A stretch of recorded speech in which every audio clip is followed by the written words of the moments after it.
And for the first time, we could see the Muslim community vote in big numbers in this leadership. And it's so important the community does. The right wing in our country is broken. It is broken. You call a spade, and you look at significant issues that have confronted the country and how the right wing has gone in the wrong direction. And right now, this is our fork in the road. Does the right wing in this country reflect the inclusive conservatism that I aspire for, where we fight for every Canadian? It doesn't matter the God you worship, everyone in this country gets treated fairly, equally, with respect and opportunity. Or do we follow the path that we've seen in the US, or in France more recently, where you see communities put down, where political parties try to build political support upon Islamophobia? That's not the path I want to see Canada go down.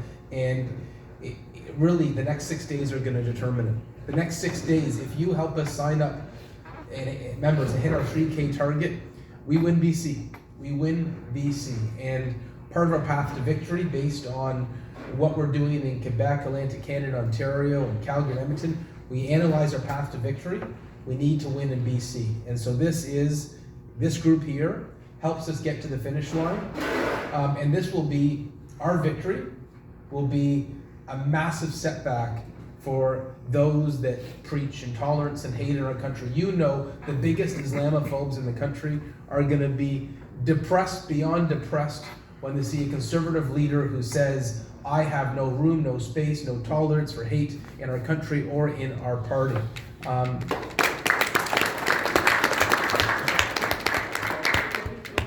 Yeah. We can't see me? Maybe I'll come in. Either this way or that way. Okay, let's go. You can move your chair up over here. Get on the stage, Patrick. Yeah, How about if I'm over here? Can you see me better right here? Yeah, there you go. Okay. So this is our opportunity. As you know, everyone here is one of the leading members of our campaign, so you've heard my speeches before, but I'm proud to be the only conservative leader in the country who supported the motion in 2017, M103, Iqra Khalid's motion, condemning Islamophobia because hate is hate is hate. I'm the only conservative in the country who consistently speaks out when I hear about violence in Palestine, because no place of worship should ever face violence or intimidation like we saw at Al-Aqsa.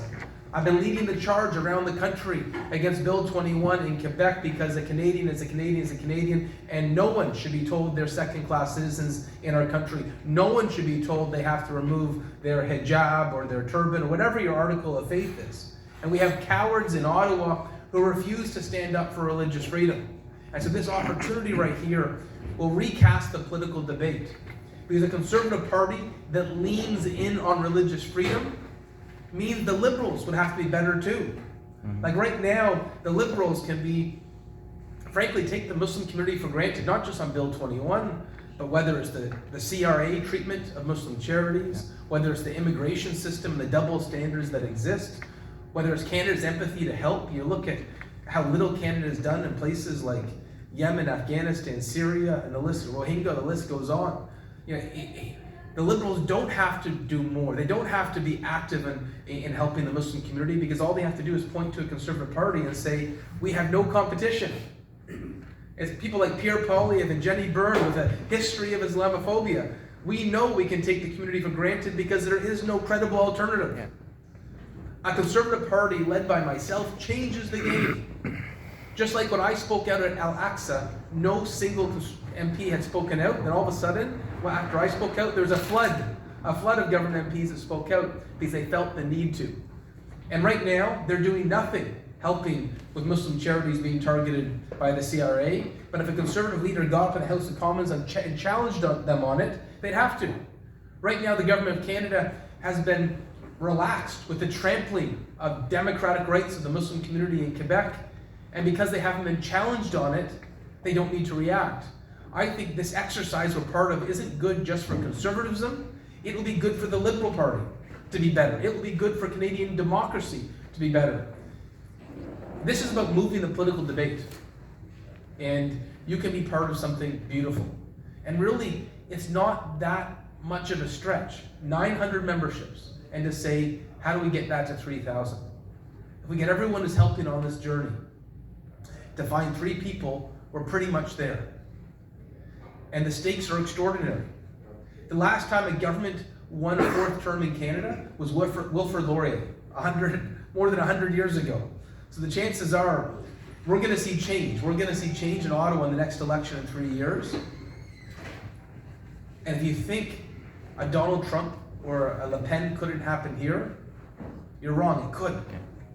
There's that old adage in politics, people don't vote governments in, they vote governments out.